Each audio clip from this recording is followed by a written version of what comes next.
Well, good morning and welcome to Frankly Speaking here on WYDC TV Big Fox. I'm your host, Frank Acom. We are broadcasting live from the Hesselson's studio here on Marcus Street in Corning. I'm so glad that you've joined us this morning right before Thanksgiving, so you're probably a little stressed.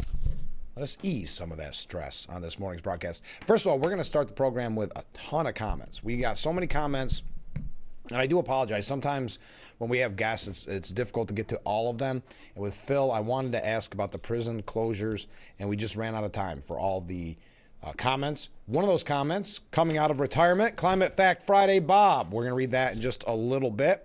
Also, I want to remind you that coming up on today's broadcast, we're going to be talking with our friends from Steuben Senior Services Fund. They're going to be joining us in the 7 o'clock hour, so you can find out more about what they have going on this time of year. We always enjoy talking with Steuben Senior Services Fund. Also, since I've got you for a moment, obviously tomorrow and Friday will be reruns, but Monday, listen to this lineup. And there's a few added, by the way. There's going to be, I'm waiting to hear and solidify a couple more interviews. But as of right now, Monday, we're going to be talking with Tom Sharp from Mannheim Steamroller. They're coming to the Clemens Center. That's going to be a great interview. And then on Tuesday, pardon me, Wade Jennings is going to join us. You may say, how do I know that name? Sounds familiar. It's Waylon Jennings' grandson. He is going to be in Hornell soon. So we're going to be talking with Wade Jennings on Tuesday, and that is just the beginning. Okay, let's get to viewer comments. Good morning, Frank. Well, good morning, Mark. How about some good news? Sounds like a great idea. The price of oil is down 15%, and by 2027, they could be down by 50%, according to JP Morgan. So Trump is making an effect. We've got some info on that, a lot of opinion pieces. This time of year, this has historically been the case for as long as I've been on the air. Not as much breaking news, though there is some. A lot of opinion pieces out this time of year. We're going to talk about some of them and get your take on them. Okay, comment from a different viewer. I really like the idea of giving health insurance money to the citizens of America, as the president is tentatively advocating. Providing the money is put into an individual's account to be used solely for health care or healthy food. Though I think I could be assured that the excellent minds that now finally are in control of the direction of our way of life have already conceived of such. Thank you very much. That's a good idea. All right, these were during yesterday's broadcast. Oh, and by the way, I've got a Karen's quote of the week, too. But these came during yesterday's broadcast. As I said, we just ran out of time talking with Phil because we wanted to focus as much as we possibly could on energy. And then we had the story of the prison closures that just had to be discussed. So let's get to the comments that happened during yesterday's broadcast. We have a family member in the oil business. The amount of energy under our feet is amazing. I agree, especially here in New York. Ken wrote in my working class opinion, the degasification of New York is specifically designed to enrich politicians and their donors. Any thinking person that pays attention to what other countries like China are doing knows that. There's literally no benefit to draconian restrictions by New York on natural gas. Banning the cleanest fossil fuel is antithetical to actually helping the environment. Thank you, Ken. Comment from a different viewer. Phil Palmisano's words need to be in the forefront of every New Yorker's minds. Thank you both for bringing common sense to the light of day. We need more Phils running around the state. The wife wants a podcast online of you guys. Well, there is yesterday's interview up on our YouTube page. If you missed it, it was great. I heard a lot of people stopping me and just talking about it. Some of the men did a great job yesterday, and I know how passionate many of you are about the failed energy policies coming from Albany. So it's nice that Phil can put into words with specifics, because he's been on the Energy Committee for so long, put that into what we are all thinking. So I appreciate that comment. Comment from a different viewer. Talking about electric school buses, one topic that hasn't been talked about is we have a lot of rural routes where a lot of the bridges won't handle the weight of the electric buses. More taxpayer money replacing something that isn't broken. That's a great point. And I, by the way, for anybody who sent in these comments. I read them and got the word to Phil after the broadcast. I should have emphasized that. All right, Climate Fact Friday, Bob, coming out of retirement. He said, good morning, all, and great show, Frank and Phil. I think one of the biggest problems is the rush to wind and solar on our most sensitive ecosystems. There is an 1,800-acre solar project in Fort Edwards, Washington County, New York, that is going to completely surround a designated DEC wildlife species sensitive area. That has been approved by the Office of Renewable Energy Sightings, ORES, O-R-E-S. This office of 38 people created in 2020 to speed up solar projects. ORES completely ignores any environmental impacts, and their decisions supersede the New York DEC. These so-called solar farms are not green. There's a young lady named Alexandra Fasulo who is fighting the Fort Edwards project. She is doing a great job. Anyone who believes wind and solar are good for our state really do not understand how the environment works. Thanks, and have a great day. Well, thank you. Thank you, Climate Fact Friday, Bob. It's good to hear from you, and great point. And the unfortunate matter is, and you're seeing it around here locally, these solar projects are popping up everywhere because, as we talked with Phil yesterday, the grid and the power, we just don't have the capability for what the goals, quote unquote, goals are. So yeah, you're going to see a lot of precious wildlife area, farmland destroyed. And you really can't blame farmers who could have had a boom, as they probably are losing money every year or close to it, could have had a boom when it comes to fracking, and when that, of course, disappeared here in New York State, just to make do, getting rid of some of that land for solar projects. And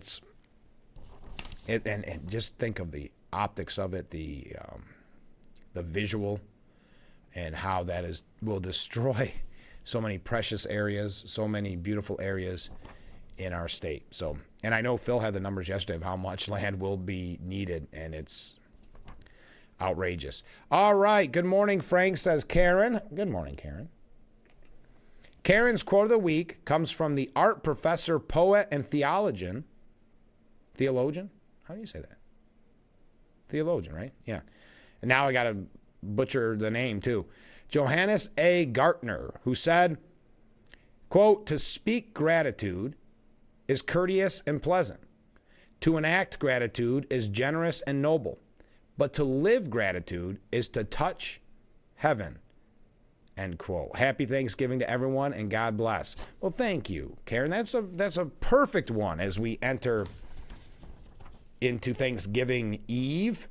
To speak gratitude is courteous and pleasant. To enact gratitude is generous and noble. But to live gratitude is to touch heaven. Very nice. We'll read that at the 7 o'clock hour as well. All right, a couple quick breaking stories. And like I said, we have some opinions. I want to get your take on. Did you see what Sean Duffy had to say about traveling?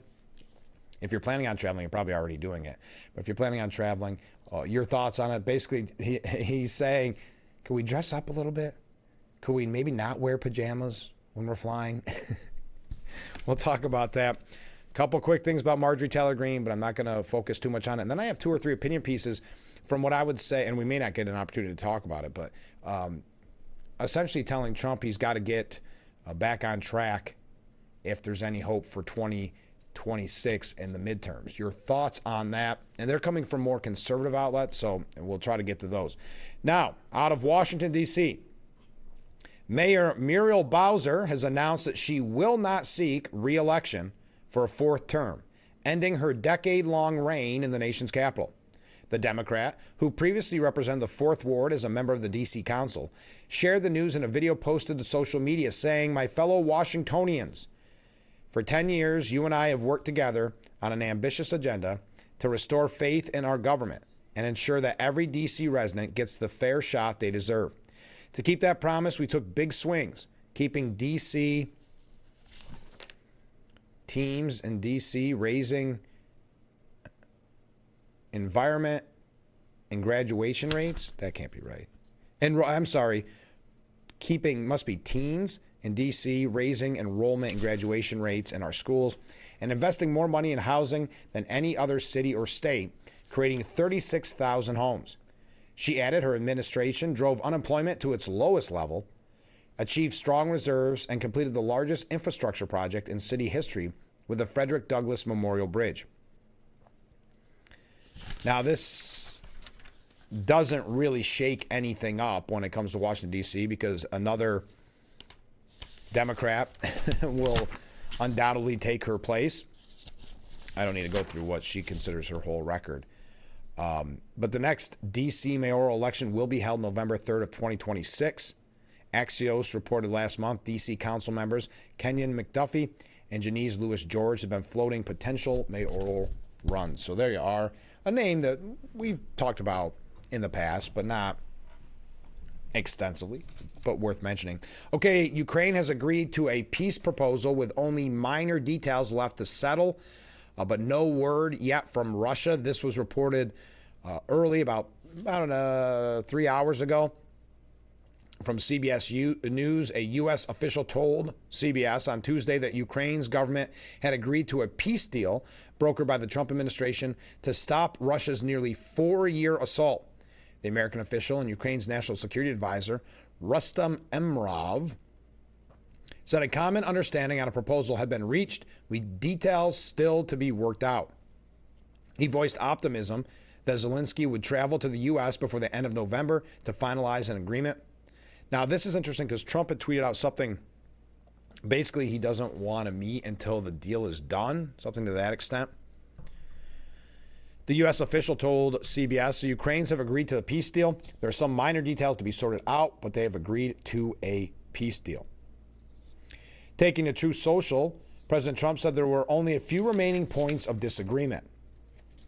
I will be briefed on all progress made, along with Vice President J.D. Vance, Secretary of State Marco Rubio, Secretary of War Pete Hegseth, and White House Chief of Staff Susie Wiles. I look forward to hopefully meeting with President Zelensky and President Putin soon, but only when the deal to end the war is final or in its final stages. Mr. Trump told reporters when he was on Air Force One that we are making progress.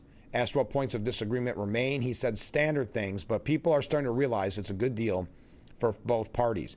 Carolyn Levitt, taking to Twitter, saying over the past week, the United States has made tremendous progress towards a peace deal by bringing both Ukraine and Russia to the table. There are a few delicate but not insurmountable details that must be sorted out and will require further talks between Ukraine, Russia, and the United States. There was no immediate reaction from Russia. Now, we know that while these peace deals are going on, Ukraine and Russia battering each other with hundreds of drones in a deadly onslaught. Moscow fired 460 drones and 22 missiles at Ukraine during the exchange, killing 7 people and wounding 21 others in the second major attack on the Ukrainian capital just this month. Zelensky, writing on X, the main Russian attack overnight targeted the capital and the region, causing extensive damage to residential buildings and civilian infrastructure across the city. The Russian assault knocked out water, electricity, and heating services across Kiev, with Ukrainian officials condemning Moscow's repeated strikes against civilian energy facilities as winter approaches. At least one major energy facility was hit in the overnight attack, which left 6 people wounded, including 2 children, according to Kiev's energy ministry.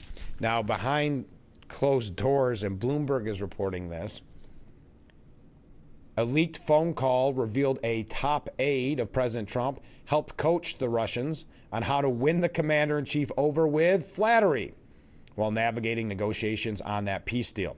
The call between Steve Witkoff and Yuri Yushakov, the top foreign policy aide to Putin, discussed the possibility of Putin and Trump hopping on a phone call to discuss a peace plan. Again, this was released by Bloomberg. On the 5-minute call, Witkoff advised Yushakov to instruct Putin to congratulate Trump and open the conversation with some complimentary remarks. Quote, I would make the call and just reiterate that you congratulate the president on this achievement, that you supported it, that you respect that he is a man of peace, and you're just, and you're really glad to have seen it happen. Hey, Steve, I agree with you that he will say that Mr. Trump is a real peace man, and so on, that he will say, Yushakov said. We don't need to go through all the transcript. But there is your update on that as we run just a little bit low. We're going to be moving fast this morning. We got a lot to pack in as we are on a short week, as we have Thursday and Friday off. Thanksgiving, of course, and Friday off. So, we're wishing you a happy Thanksgiving. And while doing so, we've got a lot of news to break to you. Keep those comments, keep those waves coming in, and we'll be right back with Frankly Speaking here on WYDC TV, Big Fox.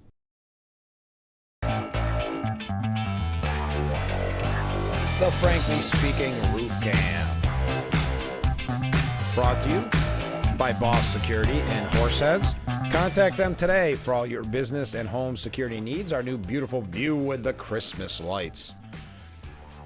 All ready to go as the Crystal City Christmas is about to kick off. Welcome back as we broadcast live from the Hesselson studio here on Market Street in Corning. Mark writes in, I don't like it, but my prediction is people have had enough and the Democrats will win the midterms and start an impeachment of Trump. Oh, that'll be nonstop. If they win in the midterms, Democrats, it will be nonstop investigations, hearings, impeachment. It will kind of gum up the works for quite some time. But to that point, there's two pieces, and I was going to bring it up later, but it ties in with what Mark had to say. And Liz Peek at Fox writes, President Trump needs to regain his momentum and keep control of the House in 2026. Otherwise, the Trump agenda is finished. GOP priorities such as ending birthright citizenship, enacting voter ID laws, and changing the census to exclude illegal immigrants will vanish along with Republicans' House majority. The president has about 8 months to reverse his slipping poll numbers and win back the voters who elected him last year. If he fails, he could spend the next 2 years fighting another Democratic impeachment effort. Remember, it was only a few weeks ago that political pundits were writing obituaries for the Democratic Party. The party's approval ratings were in the gutter, with favorability toward Democrats at its lowest point in 30 years.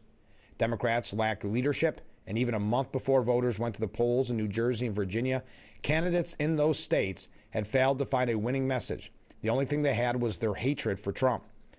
All that changed almost overnight as voters flocked to polls and backed Democrats, venting their anger over ongoing inflation, the longest government shutdown in U.S. history, and yes, President Trump.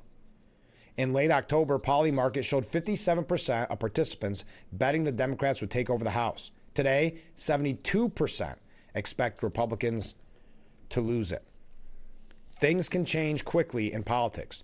To succeed in the midterms, President Trump needs to spark a booming economy, lower the cost of living, and present a coherent immigration policy.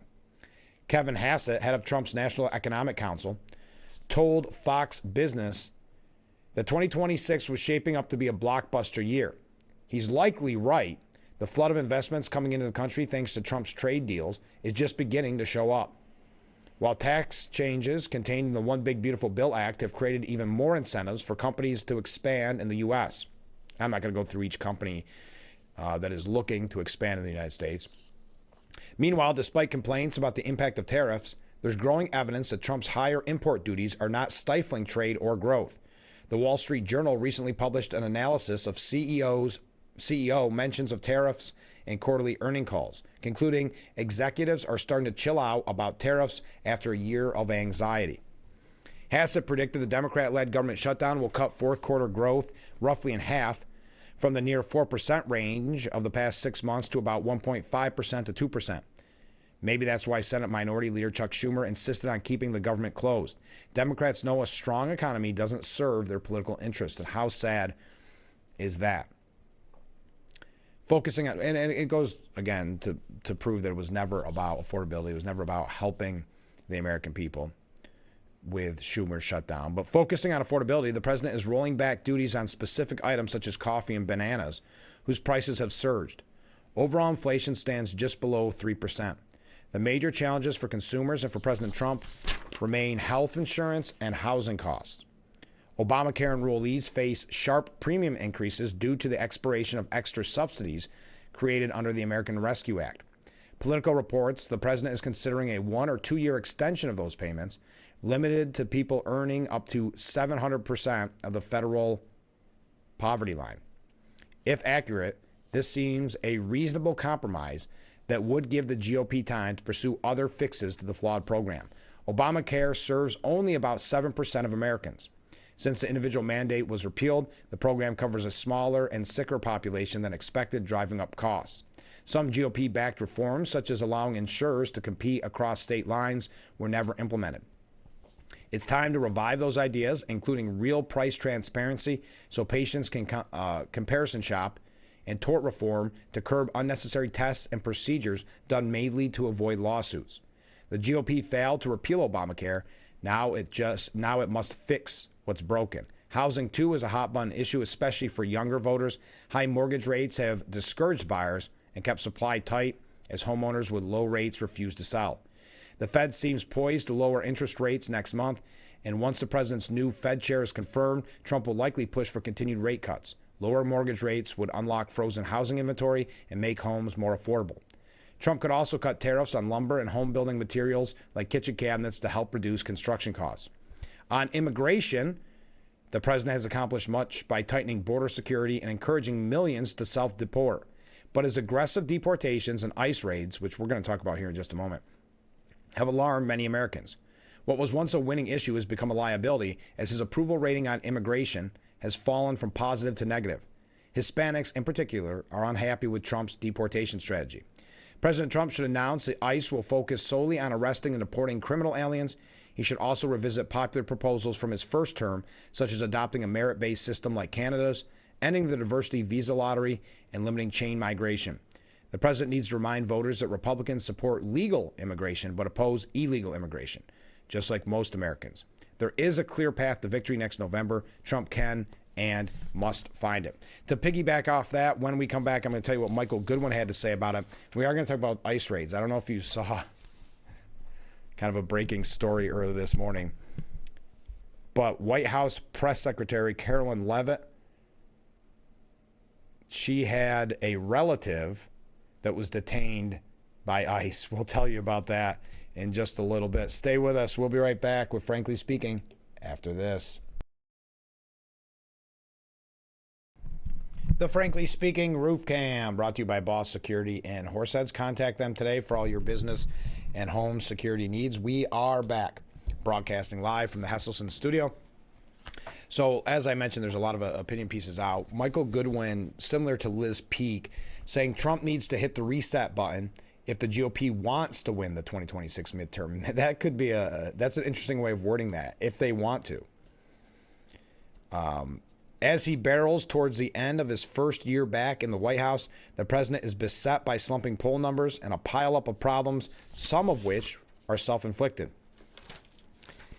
Even a gaggle of normally obedient Republicans in Congress are growing relentless, and his call for gerrymandering House district lines in red states to pad the GOP advantage in the midterms is in danger of producing the exact opposite outcome.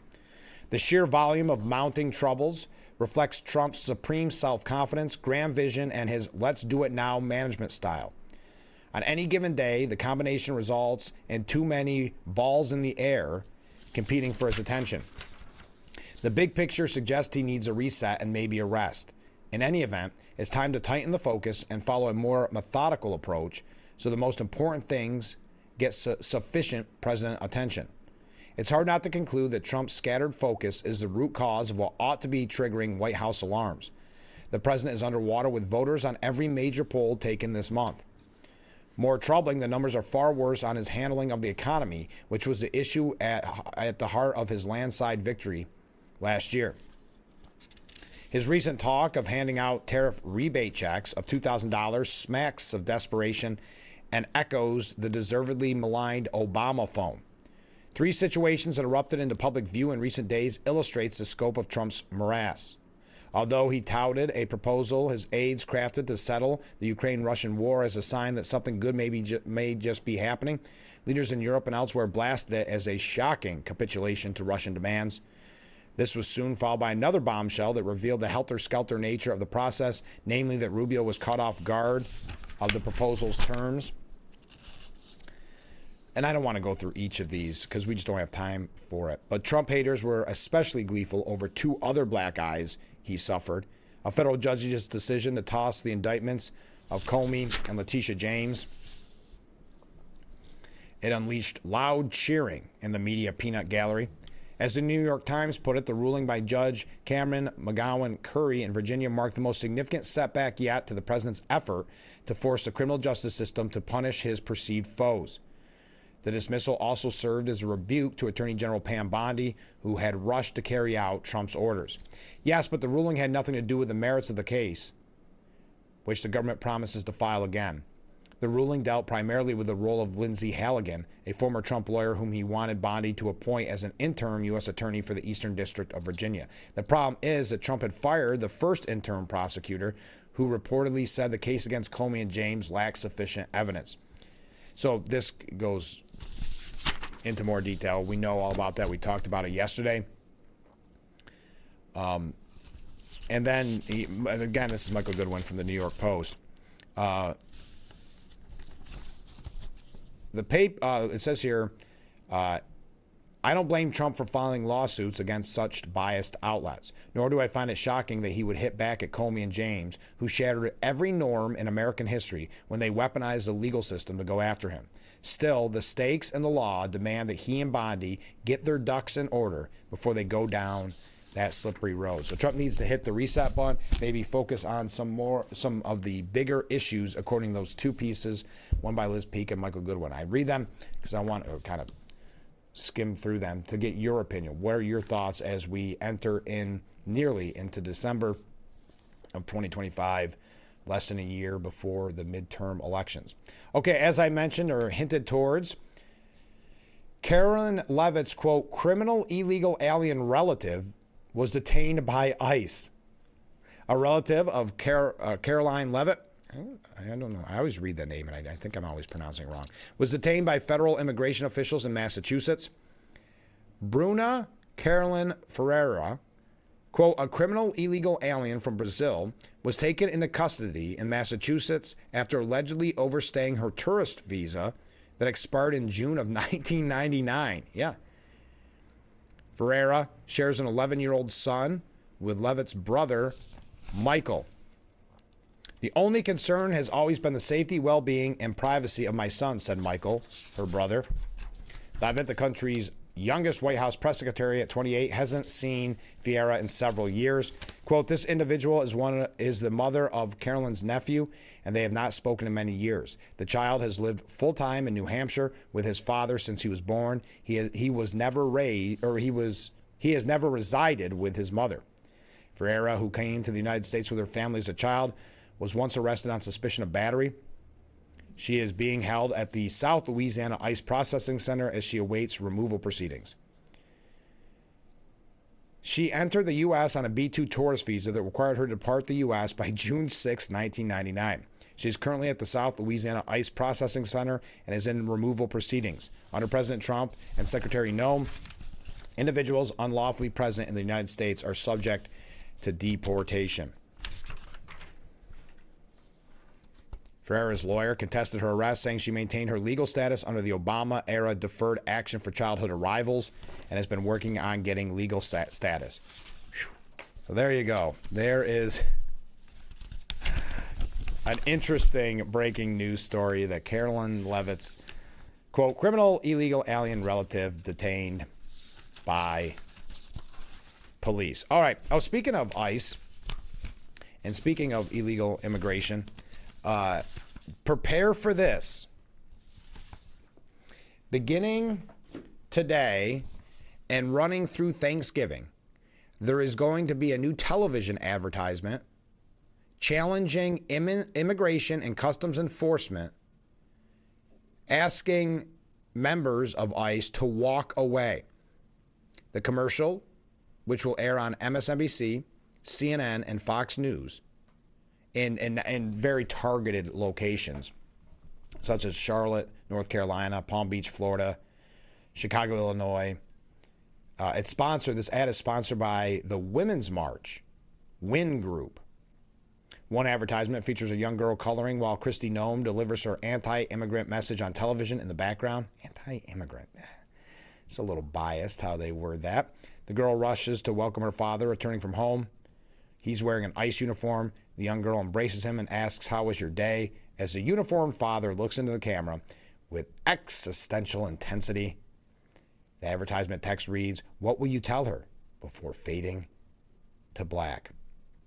The second advertisement shows a masked ICE agent breaking windows as footage of families being torn apart and people being detained appears. It states a mask can't hide you from your neighbors, your children, as footage of weeping immigrant children play. My goodness. They're tugging at the heartstrings, huh? You can walk away before the shame follows you home, the footage says. Once again, plays the little girl's voice saying, "Daddy, how was your day?"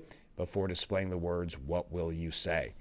So I guess we will not have these in our local area, but anti-ICE commercials broadcast from today through Thanksgiving. All right, we have a lot to get to when it comes to Mark Kelly. We do have some New York State issues as well.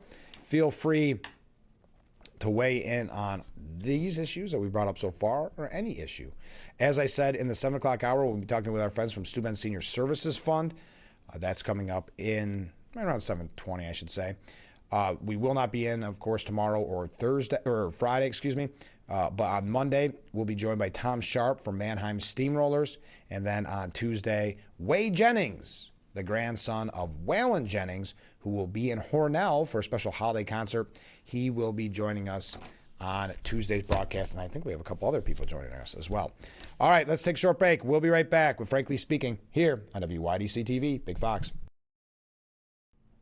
The Frankly Speaking Roof Cam, brought to you by Boss Security and Horseheads. Contact them today for all your business and home security needs. We are back broadcasting live from the Hesselson studio on Market Street in Corning. Thank you for joining us on Thanksgiving Eve. I'm sure you're stressed out doing some chores around the home, so I hope you have us on in the background. I didn't see as many. I saw a few. I didn't see as many articles this year from the media warning you not to go to Thanksgiving if someone in your family or your friend group is a Trump supporter. That was very common for the last almost 10 years. I only saw the one, and it didn't get into specifics from the New York Times. It was more about don't talk politics, and then someone would argue, yes, talk politics. But I haven't seen as many. I'm sure they're out there, just haven't crossed my desk. So the FBI and the Justice Department officials have sought interviews with the veteran Democrats who implored military service members to, quote, refuse illegal orders. In that controversial video, we're going to talk about Mark Kelly's role in that in just a little bit. But the veteran Democrats accused the Trump administration of harassment and vowed that they wouldn't be deterred after the FBI reached out to the House and Senate Sergeant of Arms for interviews with them. Quote, President Trump is using the FBI as a tool to intimidate and harass members of Congress, said Representatives Chris DeLuzio, Maggie Goodlander, Chrissy Houlihan, and Jason Crow in a joint statement. No amount of intimidation or harassment will ever stop us from doing our jobs and honoring our Constitution. We swore an oath to support and defend the Constitution of the United States. That oath lasts a lifetime, and we intend to keep it. We will not be bullied. We will never give up the ship. Senators Elise Slotkin and Mark Kelly also participated in the video, with the Arizonan confirming the FBI sought an interview with him as well. We're going to talk about him in just a moment. On Monday, Secretary of War Pete Hegseth said the Pentagon is looking into Kelly after the video message encouraging service members to disobey illegal orders. Hegseth revealed that the other 5 veteran Democrats were not subject to the Department of War's jurisdiction. Kelly's conduct brings discredit upon the armed forces and will be addressed appropriately, Hegseth said. Now, the Post has a piece here about Mark Kelly, slammed for his leading role in the Democrats' disgraceful disobey video. Senator Mark Kelly has gotten on his moral high horse, citing his decades of honorable service in the U.S. military, when his central outrage was to prostitute that service in a bid to impugn the sitting president, at the clear risk of encouraging military mutinies.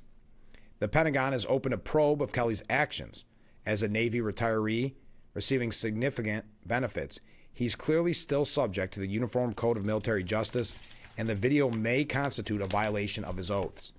In response, the senator's blaring out his service record, also playing for sympathy as the husband of ex-Representative Gabby Giffords, who suffered lasting near-fatal wounds in a madman's 2011 assassination attempt, as if that meant he could do no subsequent wrong. As has been noted, the video starring Kelly and 5 of his congressional colleagues plainly implied that President Trump or his subordinates were likely to issue illegal orders if he hadn't already. Why else would these veterans be emphasizing to active duty personnel that they're obliged to refuse such commands? Worse, the spot plainly risks encouraging soldiers, sailors, Marines, and or airmen to disobey legal orders, perhaps covertly, as with Chelsea Manning and Reality Winner. Perhaps worse in, say, the ongoing deployment near Venezuela. Crucially, the 6 can't identify any such illegal orders because there aren't any. Hilariously, Senator Elisa Slotkin turned to Hollywood for support, stammering, "If you look at popular culture, if you watch A Few Good Men, we have plenty of examples where people were told to follow illegal orders." So that was her example. It's a great movie, but purely imagination. Yet it's the best she could come up with after she seemed to be pointing to a very current danger in the disobey video. Back to Kelly. After Defense Secretary Pete Hegseth rightly fumed that the spot's foolish screed sows doubt and confusion, Kelly blustered that he won't be silenced by bullies who care more about their own power than protecting the Constitution. Again, sowing confusion was the video's clear purpose, even if it mainly aimed to scare civilians. We don't know how carefully the modern military educates its own about what constitutes illegal orders, and so are vulnerable to dark insinuations from veterans like Kelly, which means the senator is the one who's being feckless about protecting the Constitution here. We're not positive a Pentagon investigation is the right course of action in countering Kelly and company's unbecoming conduct. He's certainly trying to exploit that probe to play the martyr. But by citing his service record to pretend that cutting that spot was the action of a hero, not a scoundrel, Kelly is doubling down on the original offense. It was a low, passive-aggressive smear, dishonoring the spirit of his oath of service, whether or not it violates the letter. But you can see the mainstream media making him kind of this hero because of the video. Stephen Collinson from CNN saying the Pentagon's move against war hero Kelly shows Trump's quest for vengeance is endless. His retribution campaign, meaning Trump's, just took 2 embarrassing steps back and 1 giant leap forward. And that was about the Comey and James lawsuits, but then the leap forward was Kelly. Trump has made no secret of his determination to use presidential power to prosecute his opponents in revenge for his own criminal indictments. It was a pillar of his 2024 presidential campaign. But the use of military to target a political foe crosses a new line and invokes the possibility that the free speech of veterans could be constrained if they criticize the commander-in-chief. It also marks an extension of Trump's attempt to use government institutions to weaponize justice against his opponent, a process that the Comey and James case show is already advanced in the DOJ. It's interesting. Boy, it would have been nice if they ever talked about weaponized justice, weaponized the justice system back when Trump was being targeted. I'm not going to go through all this because you understand it's from CNN. You know what their takeaway is going to be. It is going to be Trump is evil. Mark Kelly is the hero for that video. And as many Republicans anticipate next year's midterm elections with trepidation as voters demand help, their president is obsessing over ancient personal feuds, including the one with Comey, which stretches back nearly a decade. So that's Stephen Collinson from CNN. All right, I heard the corning whistle too, so we got to take a short break. Stay with us. We'll be right back with Frankly Speaking here on WYDC TV, Big Fox. Oh, look at that beautiful sky this morning. Well, that looks nice on there, doesn't it? A beautiful blue.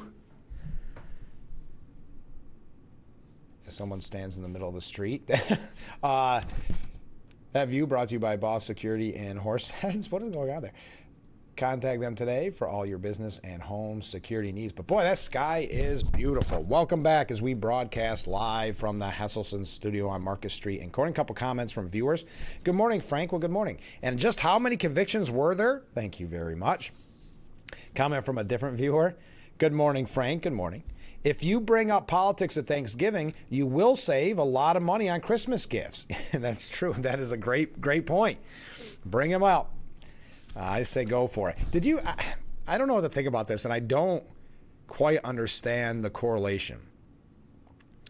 But did you see that Paramount has announced Rush Hour 4? Do you remember the Rush Hour franchises? With Jackie Chan and Chris Tucker. I guess, and this printed off really small, so that's why I'm staring. But Paramount has confirmed that director Brett Ratner's Rush Hour 4 is now in the works after President Trump reportedly urged producers to consider a fourth entry into the blockbuster buddy cop film series. Sources now say that Paramount is preparing to shell out a flat distribution fee to release Rush Hour 4 in theaters, according to Variety. But Warner Brothers will also back the film with its New Line label, which backed the original films. Now, I don't know, when did this come up with Trump? Did I miss something on this? Oh, by the way, Melania. I forgot Melania, that movie about, of course, Melania Trump, is set to hit theaters around the world in January. So that's coming up very soon. The project will also stream exclusively on Amazon Prime. But I don't know where the Rush Hour 4 thing, like I said, the Trump media cycle is sometimes so remarkable that you miss something and it's gone away in a blink of an eye. But I don't know where that came from, where Trump reportedly lobbied Larry Ellison from Paramount. That must have that conversation. He must really like Rush Hour. Fair enough. Trump yesterday had the pardons for the turkeys. And did you see that he repardoned Joe Biden's turkeys from the previous year because of the use of AutoPen? We're going to talk about that in just a moment. He had a couple things to say about J.B. Pritzker. You see that? Oh, if not, then we got a couple things on, and I'm not going to spend too much time on it, but Marjorie Taylor Greene. Also, I want to get your opinion on Sean Duffy urging travelers to dress a little bit better and be polite. We've seen all those videos on various flights and how they'll sometimes turn into a knockdown drag out. We've seen pictures of people in pajamas and dressed down, we'll say, to put politely, in the various airlines. We'll talk about that. We've got a couple things here about New York State issues. I feel like we're covering a lot this morning. Does it seem like we're packing in a lot? Does to me. Let's take a short break. Keep those comments, keep those waves coming in, and we'll be right back with Frankly Speaking here on WYDC TV. Big Fox, stay with us. The Frankly Speaking Roof Cam brought to you by Boss Security and Horseheads. Contact them today for all your business and home security needs. We are back broadcasting live from the Hesselson studio on Marcus Street Corning. Thank you so much for joining us as we wrap up our number one, which is hard to believe. Ken writes in, so Trump, who has stopped illegal immigration, stopped 8 wars, brought about fair trade relations and costs between the U.S. and foreign countries, brought down drug prices, brought trillions of dollars of investments into America, is getting the criminals and gang members out of our country, bringing crime down in our cities, trying to bring deep state criminals to justice, slowing the flow of drugs into America, rooted out and stopped billions of dollars of government fraud and waste, got workers and Social Security recipients tax breaks, brought down inflation, brought down grocery prices, brought down gas prices, needs to take a step back and do a reset? Or could it be that the legacy media and Democrats are desperate to stop Trump from winning? Trump makes the Dems look like corrupt, feckless fools every day. Thank you, Ken. And I think you raise a great point. That's why November's elections were so big to the media, even though it was blue states remaining blue, that was bigger than the general election last year in their mind, because it's the narrative that they want to push. that the Republicans are done. They want to get Republicans discouraged, that there's no sense even going out and voting. Why bother? It's all over but the shouting. So, yeah, it's typical for the mainstream media. I just brought those two articles up earlier in the program, in the broadcast, because they were coming from more conservative outlets and conservative writers.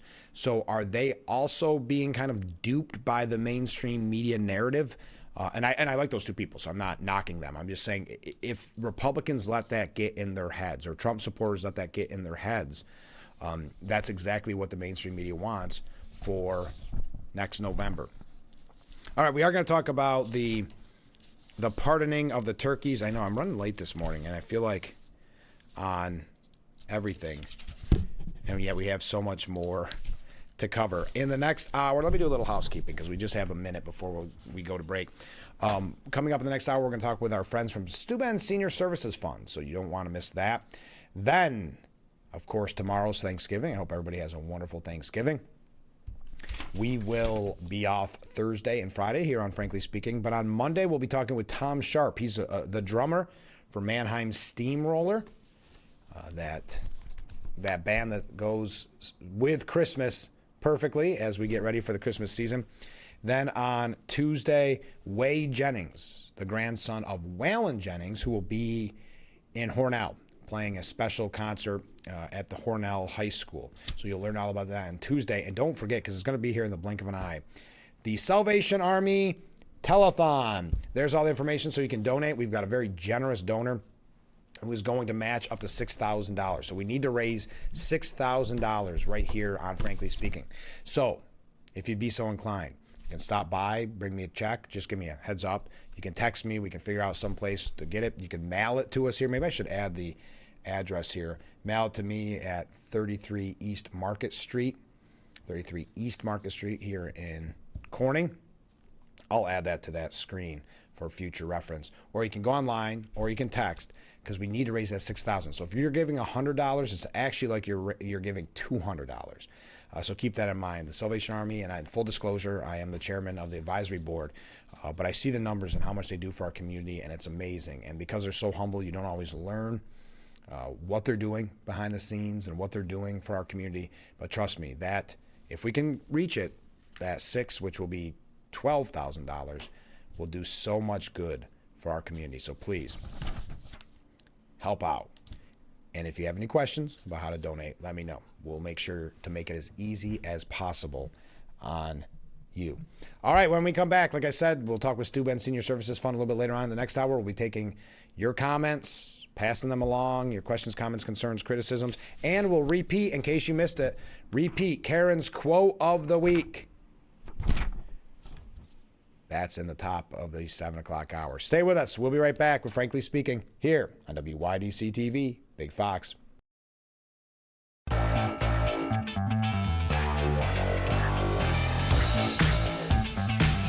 And welcome to hour number 2.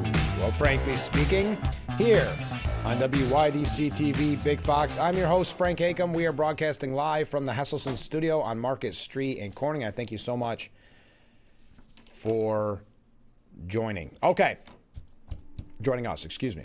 I've got so many comments coming in. I'm getting distracted. Yeah, sorry. I'm distracted. Got to get back on track. I need a reset. Not Trump. I need a reset. Comment from a viewer. I couldn't agree more with Ken. TDS, Trump's derangement syndrome, is so embedded into the media and the controlling arm of the Democratic Party. Nothing he does for the good of the country will ever be enough or ever be approved by them. And to your point, a comment from a different viewer, which kind of ties in a humorous way. Frank, breaking news. When President Trump pardoned the turkeys, 15 liberal judges ruled it to be a unconstitutional pardon. That could be true. Those turkeys may not be safe quite yet. But I agree with everything that both of those viewers said and what Ken said. Nothing is ever going to be seen as a positive that Trump does. And that's been the media's goal since day one. Let's face it.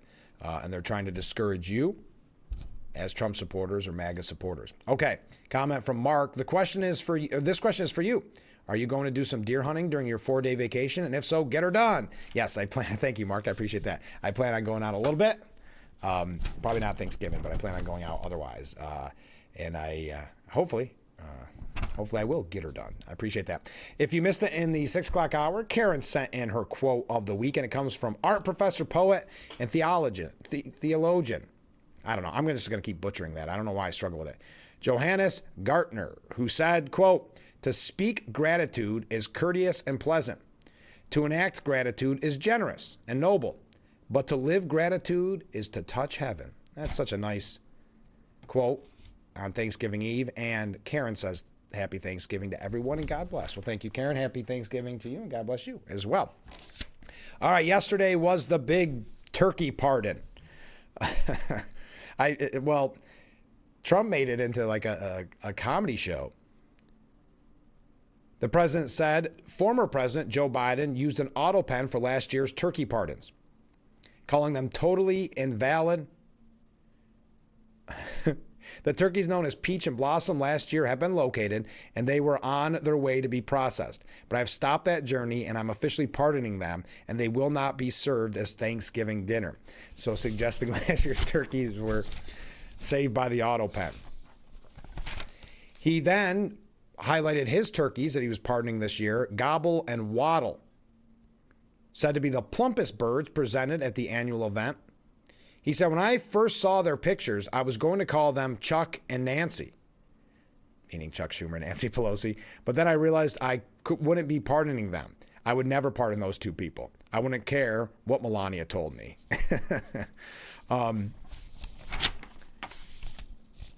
He also said my more enthusiastic staffers were already drafting the paperwork to ship Gobble and Waddle straight through the terrorist confinement center in El Salvador, and even those birds don't want to be there. Trump said his team drafted a joke about J.B. Pritzker, but he was too angry to read it after hearing about a woman burned on a Chicago train, as Pritzker refuses Trump's request for partnership on a federal-led crime crackdown. Trump said instead, the mayor is incompetent and the governor is a big fat slob. Some speechwriter wrote some joke about his weight, but I would never want to talk about his weight. I don't care about people being fat. I refuse to talk about the fact that he's a fat slob. I'd like to lose a few pounds too, by the way, and I'm not going to lose it during Thanksgiving. Yeah, calling J.B. Pritzker. Now, J.B. Pritzker, in his own mind anyway, is a presidential contender. He clearly he comes from money, born with a silver spoon in his mouth, lots of money. He wants to be president. And he started off kind of early in the resistance. I'm not saying Democrats didn't resist Trump from second one. I'm saying he was one of the ones that came out more angry, more kind of using curse language, swearing, using kind of violent rhetoric, if you will, in defining Trump and what he wants to do, the Trump administration. So obviously Trump's no fan of J.B. Pritzker, but calling him a big fat slob. The mayor is incompetent and the governor is a big fat slob. He ought to invite us and say, please make Chicago safe. We're going to lose a great city if we don't do it quickly. Minutes later into his remarks, Trump was in full comedian-in-chief mode, trolling Pritzker. I looked at the various cases, granting mercy, discovering the terrible trauma that everyone's going through, and I had a little bit of a Pritzker joke. I'm going to talk about Pritzker in size. But when I talk about Pritzker, I get angry because he's not letting us do the job. So I'm not going to tell my Pritzker joke. They have a very cute little Pritzker joke. Some speechwriter wrote some joke about his weight, but I would never want to talk about his weight. I don't talk about people being fat. I refuse to talk about the fact that he's a fat slob. I don't mention it. This wasn't the first time that Trump picked on Pritzker for this. In August, the president said the Democrat ought to spend more time in the gym, actually, which Pritzker shot back the next day, saying it takes one to know one on the weight question. Okay. That's a stretch from Pritzker. But now Pritzker wants to be kind of like Cory Booker. There are these people that are looking for, sometimes you could argue, pathetic ways, such as the filibuster, to get attention in the sense of Cory Booker, where they're trying desperately to move up to some type of front-runner status. Now, right now, according to Politico, well, I should say last week when the article came out, Politico said, face the fact, Gavin Newsom is the front-runner. But you also have Harris's name thrown around in there, J.B. Pritzker, Cory Booker. Who am I forgetting? Of course, Josh Shapiro from Pennsylvania. Now, one of the names, and this was kind of just a quick blip, but when Marjorie Taylor Greene decided to announce her retirement, we brought to you the time frame on that and why it was a very selfish move by her because of the timing. Not only does it disrupt what's going to happen in Congress, could actually lead to another government shutdown because at the time that they need to pass a budget, she will be there no longer. So that's one less vote, and the special election won't have happened by then. But we also learned because of it, she now gets her forever pension, her lifetime pension. She is now vested in that system. That's why the date was so kind of random to many people. I think it's January 5th, but it had everything to do with so she'll receive her lifetime pension. So just to show you, you've turned into kind of and this is a political term, useful idiot, when Jimmy Kimmel embraces Marjorie Taylor Greene now. Kimmel discussed Greene's announcement that she will resign from Congress on January 5th, which is conveniently 3 days after she qualifies for her congressional pension. Just 3 days after she qualifies for her congressional pension. So remember, when she's taking this quote-unquote high road, when she's trying to reshape Washington and Washington's become too corrupt and too bad, remember what she did and why she did it when she did it. Kimmel is thrilled that Greene has turned against Donald Trump and is equally thrilled she is leaving Congress. There's going to be one less puddle of sweat on the floor mat of the congressional gym because Marjorie Taylor Greene, yet another Trump superfan, learns that loyalty to him goes only one way, said Jimmy Kimmel. Then he continued, "Welcome to reality, Marge. We're glad to have you here. Make yourself a home. Feel free to check out our science wing while you have a chance."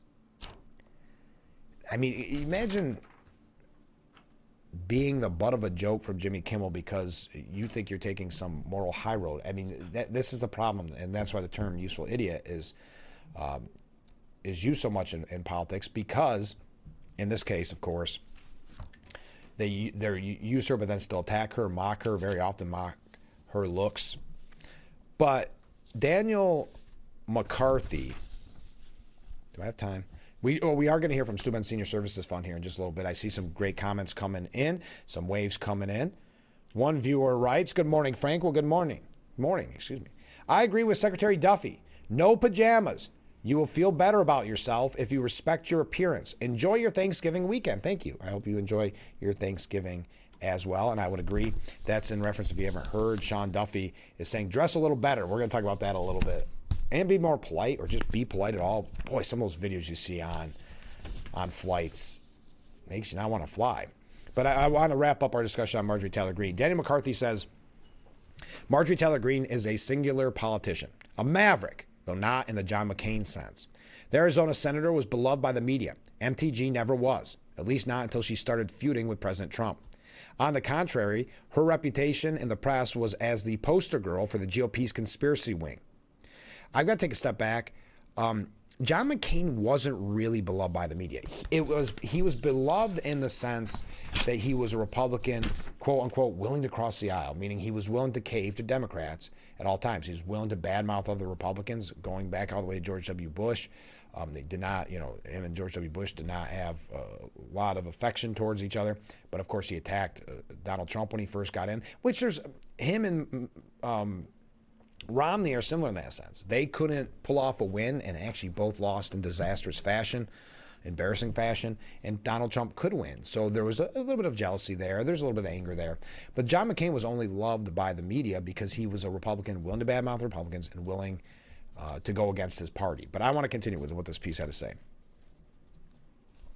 But it's not what sets her apart from other Republicans that makes Marjorie Taylor Greene's resignation from the House significant. What the president and GOP leaders in Congress have to worry about is how typical she might be of legislators frustrated by what the future holds. According to Punch Bowl News, this entire White House team has treated all members like garbage, and Speaker Mike Johnson has let it happen. A particularly exercised senior House Republican told Punch Bowl. Now, according to this unnamed source, nearly all Republicans in Congress, appropriators, authorizers, hawks, doves, rank and file, feel run roughshod and threatened by the administration, which doesn't so much as allow little wins like announcing small grants or even responding from agencies. And members know they are going into the minority after the midterms. I mentioned that article to you yesterday. Should such claims posted by one journalist on X be taken seriously? The language might be hyperbole, but Congress is obviously not a happy place these days, even for the party in the majority. Once Green leaves, the majority will be down to 5 seats until her vacancy and others are filled. Green won her last election by a 2-1 margin, so Republicans can be confident of holding that seat. But in the interim, an already virtually ungovernable House will be that much harder for Johnson to wrangle. Midterms usually go poorly for the party in power, and Republicans' efforts to redraw red state congressional maps to secure a few more seats have run into headwinds in the courts and in the form of blue states like California, clearing the way for their own partisan redistricting. So yes, Republicans are staring at the likelihood of losing the House in a year. Though it's easy to scoff at, one thing that typically keeps members of Congress from despairing when they're facing minority status is their devotion to a cause, or at least a program. For decades, for most Republicans, that cause was conservatism, as Ronald Reagan understood it. Trump does have a cause, or rather he is a cause, and he has a program which congressional Republicans mostly support. But the president has never really made his party's legislators feel partners in his effort. They're more a means to his end. This is Daniel McCarthy. Take it with a grain of salt. Or I don't mean take it with a grain of salt. I want to get your opinion on it. And then Trump has deferred to Congress, as he did to some extent during his first term, over attempts to repeal and replace Obamacare. The results have been a wreck. Obamacare is still here, and the record-long government shutdown that ended mere weeks ago arose from Democrats holding the government ransom in an attempt to expand an extension of Obamacare subsidies. The inability of a Republican president with a Republican Congress to overhaul Obamacare set the stage for that agony this year. And what's next? With such a slender House majority, Trump doesn't want to depend on Congress to pass his agenda. Meanwhile, House Republicans have had an agenda of their own for the last 25 years. They've been happiest and enjoyed the strongest majorities when a Democrat has occupied the White House and they've played spoiler. But 3 years ago, they suffered a crushing disappointment when they didn't get that kind of boost they expected from Joe Biden's midterms. They made gains but clawed their way to only a modest majority, not much bigger than today's. Reagan is long gone, and nobody is quite sure what happens to Trumpism once Trump himself is no longer on the ballot. How many Republicans in Congress want to stick around to find out? The answer, in fact, is most of them. But it wouldn't take many more choosing Green's way out to throw control of the House into jeopardy well before November. The House isn't certain what the future holds for Trumpism, but without the House, Trump's own future may become a closed book, with no new chapters as he coasts to the end of his second term. Neither the president, neither the president nor his party can afford to call it quits this soon. No matter how unruly the closely divided House might be, it's time the president tried governing with his party in Congress. And it's time Republicans in Congress learned Trump's most important lesson, to write their own destiny instead of echoing politics past. Congress needs what Trump brought back to the presidency, daring and relevance. So kind of a different look on these stories that we've had all this morning, looking ahead to 2026. All right, we've got other topics to discuss, but coming up next, we're going to be talking with our friends from Steuben Senior Services Fund. So stay with us. This is Frankly Speaking. The Frankly Speaking Roof Cam, brought to you by Boss Security in Horseheads. Contact them today for all your business and home security needs. Welcome back to Frankly Speaking here on WYDC TV Big Fox. I'm your host, Frank Acom. We are broadcasting from the Hesselson studio, and it's time to talk about Steuben Senior Services Fund. Welcome back to the program. Thank you so much. Yes, there's a lot. How's the year been? I think we haven't talked since the fundraiser. Busy. We had our big fundraiser at the end of July that was a huge success. I saw the pictures. They look wonderful. Oh, they were, yes. And the people had a wonderful time. I think it's our best ever. We raised over $25,000 in that one day. Wow. So that was pretty exciting. Yeah.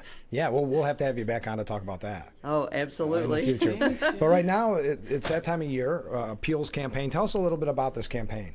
Well, we have a mailing list that we send a newsletter out to several times a year, and we also send out an invitation to give to what we're doing in Steuben County for our seniors here. Yeah.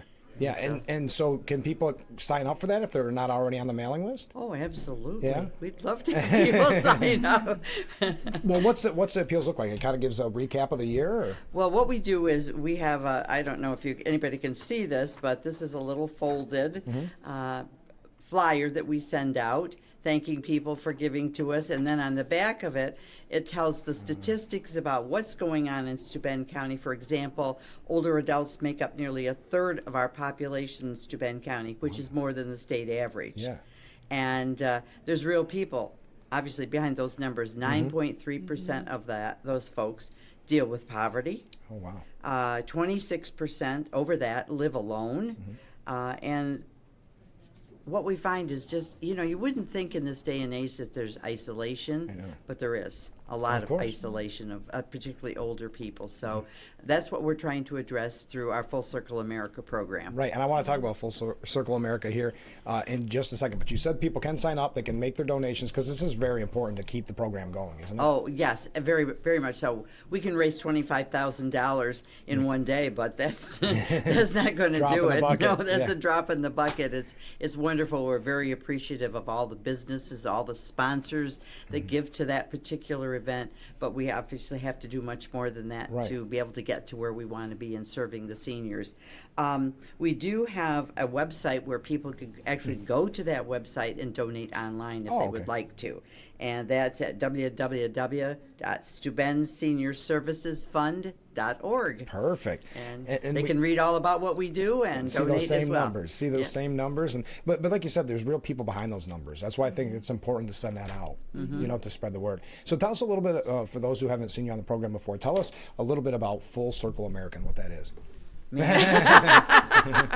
I think it's important for Linda to give a little history first, and then I will get into it. We'll start okay, that sounds perfect. So about 10 years ago, a gentleman came to me and said, I want you to read this book, and I want you to do something about it for the seniors of this county. And I read the book actually that night. Oh, wow. I took it to my board of directors. They all read it. It's by Dr. Teal. Who is the person that we work with, the physician who is up in Maine. And so we were excited about what he offered through the Full Circle America program. His book is called Aging and Invisible No More. Okay. And how he, through the years as a professional geriatrician, sought to address the concerns of older people, to keep them, to have a circle of care around them, to make sure that they were safe, but aging at home as they wanted to.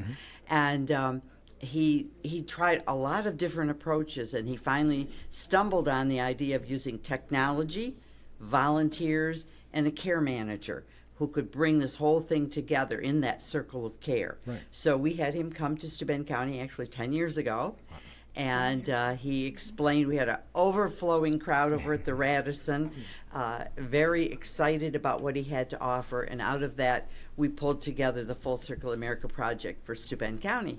Did you think it would grow the way it has in 10 years? I had a vision for it to grow. Yeah. Yes. After reading the book, you felt passionate about it. Oh, yes. Yeah. And every place that there's been that underlying support, he's been able to get it going. It's just hard because Medicare doesn't pay for it. We have to literally raise every cent here that we have for the program.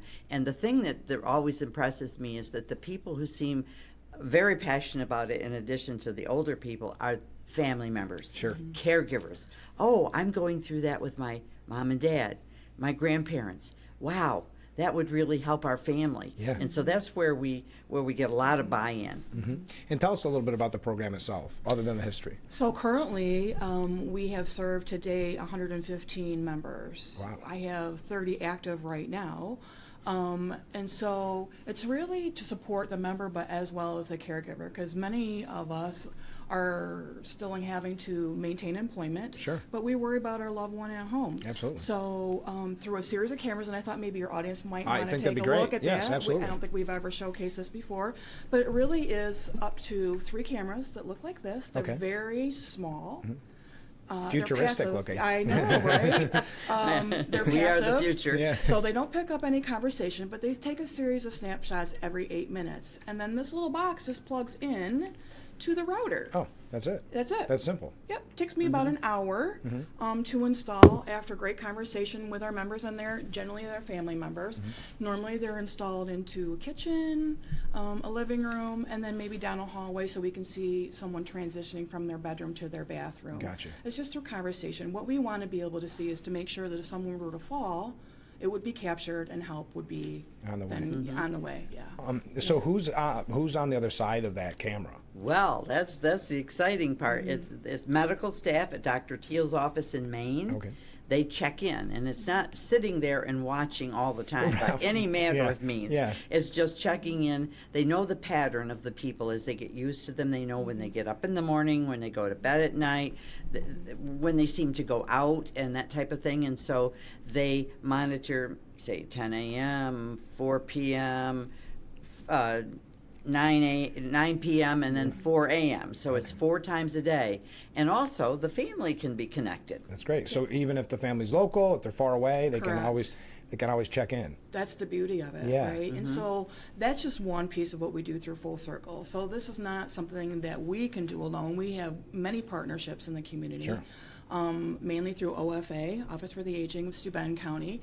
It's really just linking our member and their caregivers with other resources Yeah. because we don't really want somebody to be in that emergency situation, Of if at all course. possible. Let's just prepare ahead of time when you can, right? And just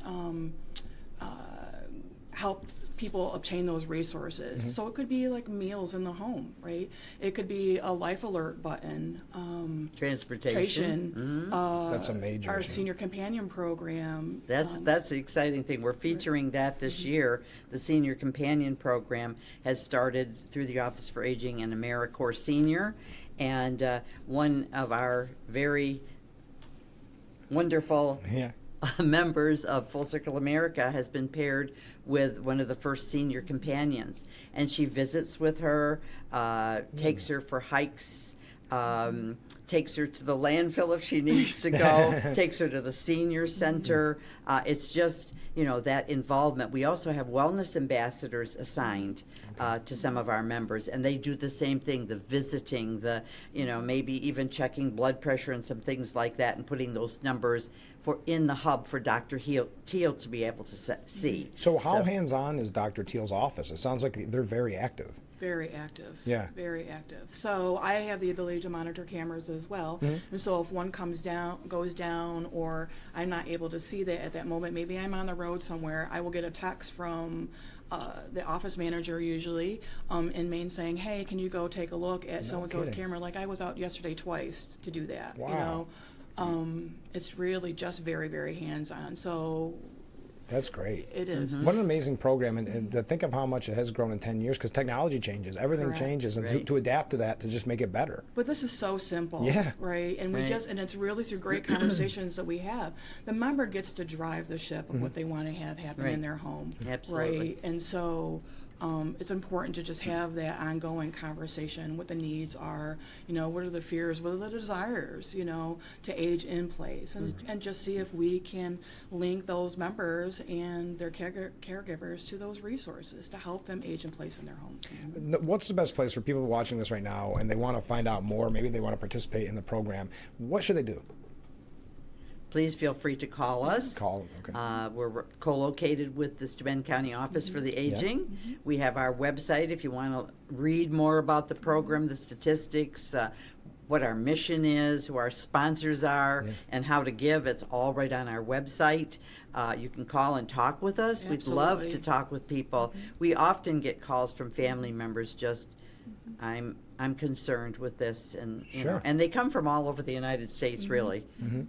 Many local and many elsewhere. Okay, and people can volunteer too, right? Or at least, because you mentioned give, but you're always looking for volunteers. Well, we have the wellness ambassador position, Yeah. and that's a visitor position. They don't have to be retired nurses or anything like that, just somebody who's interested in connecting with people and helping them to be less lonely. Well, so check the website. Thank you so much for giving us so much time, and happy holidays. Oh, Thank you. Happy Thank you so holidays much. to you and your audience. Good luck with your appeals campaign. Thank you you. so much. All right, we'll be right back with Frankly Speaking. Stay with us.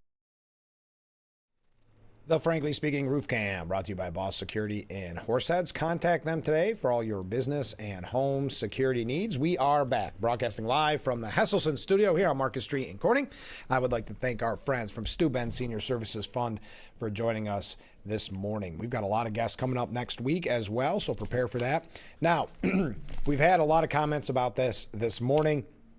Transportation Secretary Sean Duffy has urged travelers to practice civility and dress a little bit better in airports and on planes, as what officials predict will be the busiest recorded Thanksgiving travel week. Speaking with reporters at New Jersey's Newark Liberty International Airport, Duffy warned of packed airports and long TSA lines, but I think we have to think about how do we do a better job.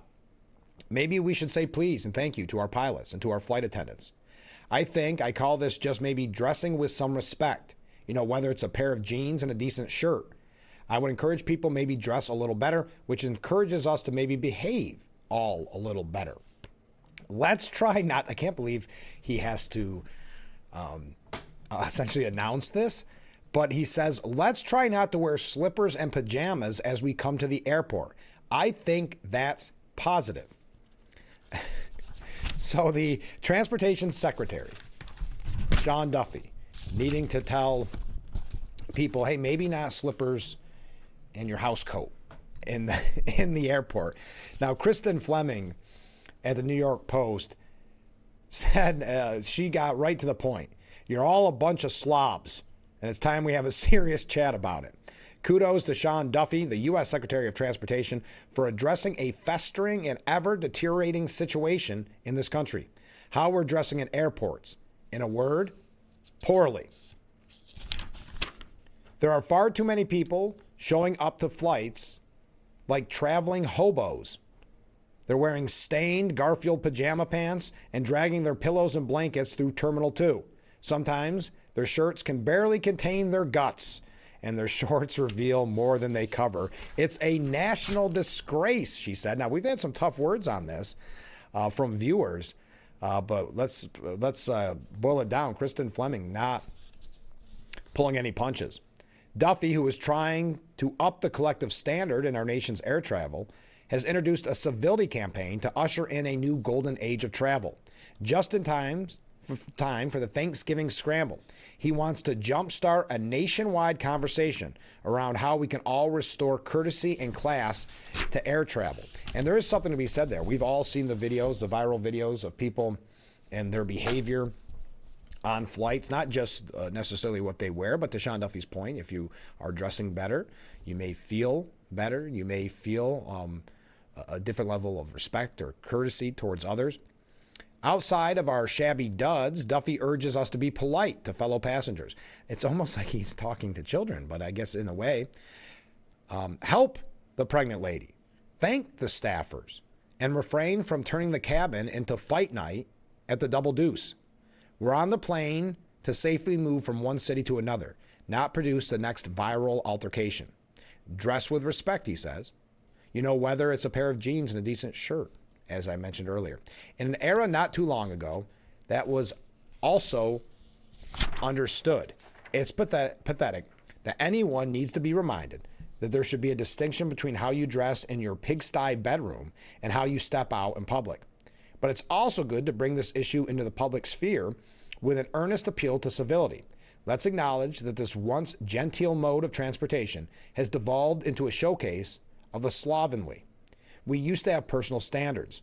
And she goes through and talks about, and you've all seen the pictures, maybe even family pictures of people getting ready to take off on a flight, many times wearing the suit jacket or the blazer, the tie. Of course, that was a time when clothing was durable and silhouettes were classic and trend-proof, before we even dreamed about a thing called athleisure. Dressing for comfort didn't exist. And yes, it was also when air travel was much more civilized. There was space for you to sit down, and you didn't need to elbow wrestle a traveling salesman for your armrest. Now passengers are treated like cattle, so there's something to be said about that. Airlines haven't given us any incentive to get all gussied up, but that doesn't mean we should dress for dumpster diving, she writes. Of course, we can't just go back to the standard that existed last century. You can't keep people in stiff suits and prim dresses once they've experienced the magic of a cotton, spandex, and nylon blend. But Duffy doesn't want to force us back into tailored suits and prim dresses. He simply wants us to quit being such pigs. There's a happy medium between a blazer and a tie and a cruddy sweatshirt. His is a reasonable request. When you look good, you feel good. And when you feel good, you're less inclined to fistfight the person in 12E because they mistakenly bumped you on the way to ask the flight attendant for another vodka soda. This axiom also applies outside of TSA territory. Sweeping TikTok now is the delightful quarter zip movement in which young people are ditching saggy jeans and sweatshirts for fitted trousers and a neat pressed quarter zip top. The result, advocates say, is a polished look that changes their confidence level and how they're viewed in the world. A game changer. As a culture, we took Casual Friday and rode it off a cliff straight into the gutter. It's time to pull ourselves out and restore some personal pride. Fair point. I thought Kristen Flemings really hit the nail on the head, and I thought it was worth mentioning. We got to take a short break because when we come back, we have some New York State updates. Also, reading some of your comments when we come back. Let me see what else we have. Oh, as I mentioned, don't forget on Monday we'll be joined by Thomas Sharp of Mannheim Steamroller. They're going to be at the Clemens Center. We're going to hear all about that show, what you can expect. And then on Tuesday we're going to be talking to Wade Jennings. He is the grandson of Waylon Jennings, but has started his own music career, and he is going to be in Hornell next Sunday as well. And he's doing a very special holiday concert at the Hornell High School. So that will be on Tuesday. Wednesday, we're going to be talking with Corning Penny Post High School Drama Club. They've got Irving Berlin's White Christmas the Musical coming up next week. This is a busy time of year, as you can tell. So there's a little bit of housekeeping. Stay with us. We'll be right back with Frankly Speaking here on WYDC TV, Big Fox. The Frankly Speaking Roof Cam brought to you by Boss Security in Horseheads. Contact them today for all your business and home security needs. We are back broadcasting live from the Hesselson studio here on Marcus Street in Corning. Let's get to some New York State issues. Did you receive, just in time for Thanksgiving, your boon, your inflation refund check? Well, according to Governor Hochul's office, more than 8 million inflation refund checks have been mailed to New Yorkers ahead of Thanksgiving. Hochul saying, today marks the day that over 8.2 million inflation refund checks have been mailed out, putting money back into the pockets of individuals across the state. We followed through on our commitment to deliver meaningful relief to hardworking New Yorkers and will continue to look for additional opportunities to deal with the nation's ongoing affordability challenge. Now, I did finally receive my check, and I'm not scoffing at $200, but as you purchase all the fixins for Thanksgiving, do you consider that $200 meaningful relief? In the release, it says the Inflation Refund Check Program represents the largest direct aid effort of its kind in state history. In total, it provides $2.2 billion in unrestricted financial relief to residents. According to the governor's office, inflation rebate has reached every region of New York. As a matter of fact, if you look at the southern tier, well, let's just look at the southern tier.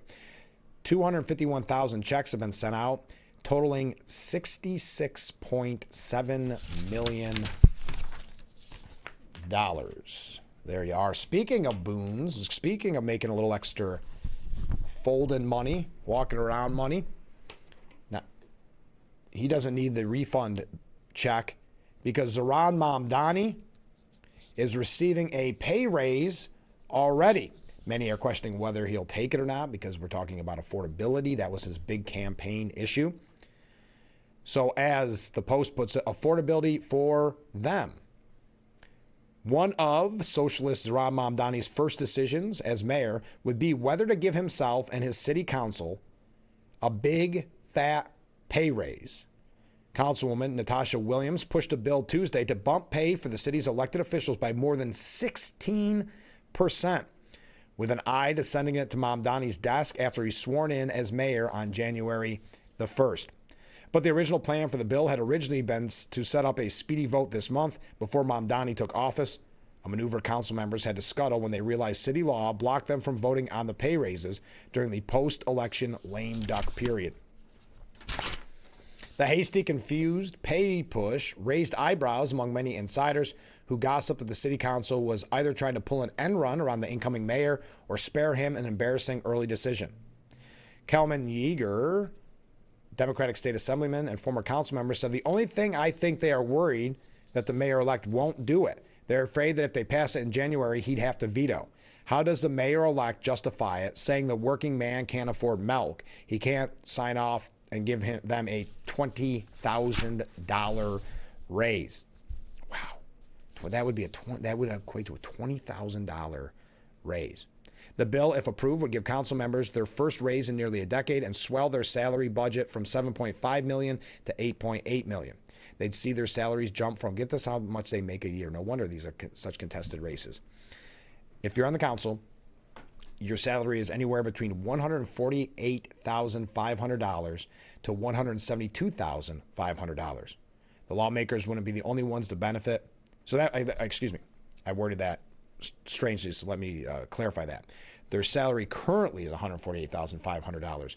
If the raise goes through, if Zohran Mamdani approves it, they would now be getting paid $172,500 a year. That's his first decision out of the gate. Now, Elise Stefanik, before we head to a commercial, Representative Elise Stefanik, running for governor against Kathy Hochul, she issued a challenge to Governor Hochul over a member of Mayor-elect Zohran Mamdani's transition team. That member of his transition team voiced support for infamous cop killers in the past. Lumumba Bandali was picked to serve on the incoming mayor's Committee on Community Organizing, despite previously aligning with Black Liberation Army members convicted of killing police officers in the tri-state area.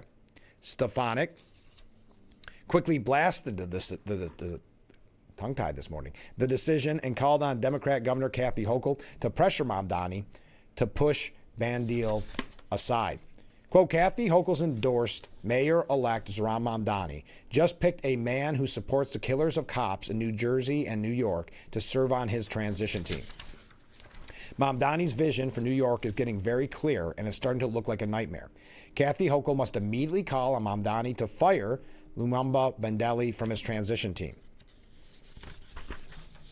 As of this reporting, no comment from Governor Hochul's office. Now, they're asking the question at Politico, did Trump and Mamdani's warm conversation, warm meeting, their quote-unquote embrace, complicate Elise Stefanik's path to governor? The president fawned over the mayor-elect, parting with the New York Republican who has claimed he's a jihadist. This coming from, again, Politico and Nick Reisman. President Trump's astonishingly chummy Oval Office meeting with Zohran Mamdani could not have come at a worse time for Stefanik. The New York Republican is mounting an uphill gubernatorial bid in a deep blue state, building her campaign on the argument that Democratic Governor Kathy Hochul is the nation's worst chief executive, and tying Hochul to the 34-year-old Democratic socialist. But they're saying that Trump blew up that message with what appeared to be a friendly meeting. There was little doubt within the MAGA movement that the meeting at least temporarily undercut Stefanik's central campaign premise. Laura Loomer said, Dems just need to run clips of the presser today to defeat Elise. The surreal love fest underscored the limitation and hazards for a Trump ally like Stefanik as she runs to lead a state where Democrats have a massive enrollment advantage. The president is unpopular, and a GOP candidate has not won statewide office in a generation. This, however, potentially cuts both ways for Democrats who have otherwise relished the photos of a giddy Trump smiling at Mamdani. Stefanik, in an interview with News 12 yesterday, said, I stand by my statement. He is a jihadist. This is an area where President Trump and I disagree. But what we all want to work toward is making New York more affordable and safe, and that's where I have a very strong record and working relationship with the administration. Stefanik acknowledged that there are areas where she and Mamdani can potentially work together. Her campaign knocked Mamdani as a dangerous threat to New Yorkers and argued his policies will further Hochul's affordability and crime crisis. So your thoughts on that. But we got to take a short break. Whew. This show is going quickly. Stay with us. We'll be right back. The Frankly Speaking Roof Cam brought to you by Boss Security and Horseheads. Contact them today for all your business and home security needs. We are back broadcasting live from the Hesselson studio here on Marcus Street in Corning. Let's go to some viewer comments. Yeah, I agree. Dress better on flights. If you want to see people in pajamas, go to Walmart. Thank you very much. Comment from a different viewer. When you put lipstick on a pig, you have a pig with lipstick. How about scrolling signs for information instead of muffled blah that elicits, what did they say? This meaning in airplanes, and couple inches both ways. Yes, they are tight on airplanes. I think you are suggesting people that are treated like livestock should wear a suit and tie for the privilege. Thank you very much. Rick writes in, good morning, Frank. Well, good morning, Rick. Did Trump pardon himself yesterday? I heard something about a turkey getting pardoned at the White House. Trump was the biggest turkey I could come up with. Back to the 6 Democrats sending out that message to our troops to not obey illegal orders. David Urban says Mark Kelly is out thumping his chest like some big war hero. Psst, he is a big war hero. You're not. And another thing. Irks me that Trump is giving Russia everything and chopping Ukraine down. They should have run NATO around the border when this all started and dared Russia to come in. They should go in there now and throw the bums out of there. Cowards. Give them a big dose of their own medicine. Trump probably wants to build something in Moscow and doesn't want to anger Putin. But hey, eat some turkey.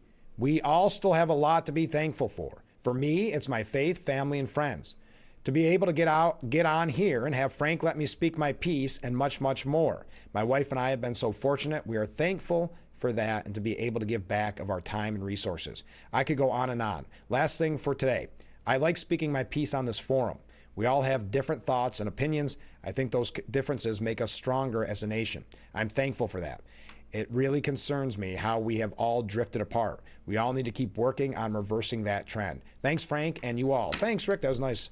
There, happy Thanksgiving to you and your family and everybody watching. That was perfect because we've got to take a short break and then we're going to wrap up. Just a couple quick stories. It looks like we're going to cover everything today. How exciting. Stay with us. We'll be everything you need to know, all in a 2-hour block. Stay with us. The Frankly Speaking Roof Cam brought to you by Boss Security and Horseheads. Contact them today for all your business and home security needs. We are back broadcasting live from the Hesselson's studio. A couple quick things as we wrap up. Because of Mamdani's victory in New York, we've talked about this enthusiasm with Democrat Socialists of America. One reason why we believe perhaps Governor Hochul is concerned that she could have a primary challenger. But we're learning that challengers are taking on New York House Democrats. And their main target, their ties to Israel. Several Democrat incumbents are facing primary battles after Mamdani's win suggested that being pro-Israel was no longer a universal selling point. In a number of congressional races across New York City, challengers are betting that the success of Mamdani, a vigorous critic of Israel's treatment of Palestinians, portends a potential vulnerability for pro-Israel incumbents. I'm not going to go through each one. We know that Hakeem Jeffries, not necessarily because of a pro-Israel stance, but Hakeem Jeffries, there's a challenge there. But yes, being targeted for ties to Israel, if you are supporting Israel, then that is seen as an opportunity to primary you. A vulnerability for pro-Israel incumbents. They're in a weird situation there with primary challenges just across the country, but specifically in New York. And some of the positions that the Democrat Socialists of America make, did it work for Mamdani? It did, but I think this idea that he's a bellwether is a little over the top. I think he had the perfect scenario. He was younger at a time when the Democrat Party is frustrated with their older members. Cuomo was the old guard and ran a horrible campaign. It was kind of the perfect storm. But the Democrat Socialists of America believe that they have the headwinds, that they can make it through in these primary challenges. By the way, okay,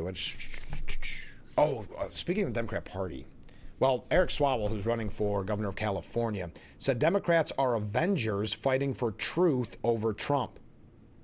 It's avengers right now. You've got Jasmine Crockett coming to California, helping us elevate the vote to pass Prop 50. Ruben Gallego is going to Iowa and New Hampshire as a Marine Latino, first in his family to go to college.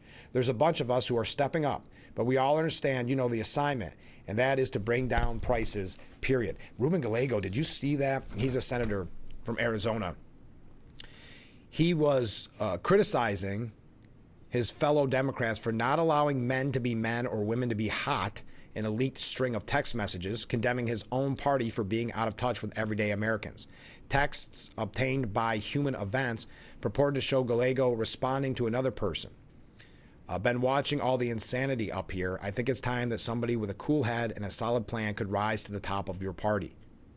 And I don't want to go through each of those, but definitely some choice language for his own party. Well, that does it for today's edition of Frankly Speaking. Mark writes in, happy Thanksgiving to everyone. May you enjoy your special day. Thank you, Mark. Enjoy your special day as well. I hope that everybody tuning in and everywhere enjoys Thanksgiving. I know many of you probably stressed this morning, and so thank you for giving us a little bit of your time as you prepare for the big feast that ends up lasting about 20 minutes. All that preparation, and you're normally done within the hour. But it's a great day. Remember what it's all about. Be thankful. Think about what we have to be thankful for and grateful for, because we have so much in this country. So I appreciate all the people commenting throughout the program this morning and sending their great Thanksgiving wishes. And we will be back Monday morning with Frankly Speaking here on WYDC TV Big Fox. We'll see you then. Have a great Thanksgiving.